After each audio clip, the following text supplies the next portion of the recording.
온라인에서 관심을 끌었던 이슈를 다시 챙겨드리는 이슈또 오늘은 한 아이의 생명을 구한 택배기사 소식으로 시작합니다.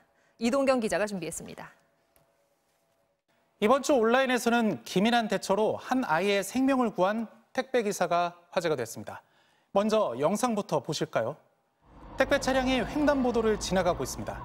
그런데 이때 유모차가 갑자기 차도로 굴러옵니다. 큰 사고가 날 뻔한 상황. 택배기사가 차를 급정거시킵니다.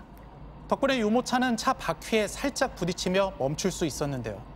아이가 안전한 걸 확인한 택배기사는 호련히 자리를 뜹니다. 영상을 본 네티즌들, 택배기사의 발빠른 대응에 찬사를 쏟아냈는데요. 그러나 한쪽에선 유모차를 놓친 할머니의 부주의를 탓하는 목소리도 나왔습니다. 결국 자신을 아이 아버지라고 밝힌 네티즌은 사고 순간 어머니가 너무 당황해 도와준 분들에게 감사 인사도 전하지 못했다며 양해를 부탁드린다는 글을 올렸습니다. 이후 택배기사도 글을 올려 아이 가족에게 큰 대접을 받았다며 할머니가 너무 괴로워하니 비난은 자제해달라고 부탁해 논란은 일단락됐습니다. 다음은 32년 만에 새 옷을 입는 대한민국 여권 이야기입니다. 정부가 내후년에 도입하는 차세대 전자여권 디자인을 발표했는데요. 우선 가장 눈에 띄는 변화, 표지입니다. 1988년부터 쓰던 짙은 녹색 표지를 청색으로 바꾸고 중앙에 박힌 금박 국장의 위치와 크기도 바꾸기로 했습니다. 또 현재 다보탑과 숭례문에 들어간 속지도 새 여권에는 페이지마다 다양한 문화재들을 새겨 넣을 계획입니다. 여권은 그 나라의 정체성과 문화적 특성을 드러내는 또 다른 상징물이라는 평가도 받는데요.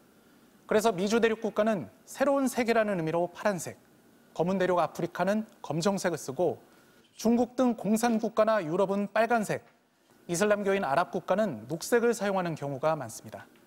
이렇다 보니 지난 3월에는 녹색 여권이 우리 국가 정체성에 맞지 않으니 바꿔달라는 청와대 국민청원이 등장하기도 했습니다. 축제를 앞둔 대학가에선 때 아닌 술 판매 논란이 벌어졌습니다.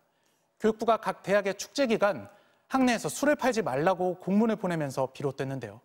주류 판매 면허가 없는 사람이 술을 판매할 경우 3년 이하의 징역이나 3천만 원 이하의 벌금에 처한다는 주세법을 근거로 들었습니다.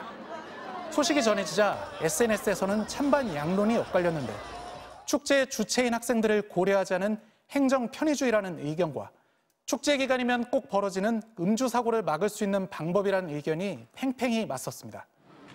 비상이 걸린 각 대학 총학생회는 부랴부랴 행사계획 수정에 들어갔습니다.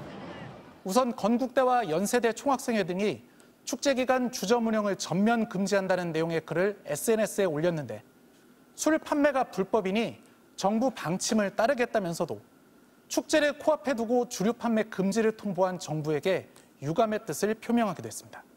지금까지 뉴스 서비스 이슈 또였습니다.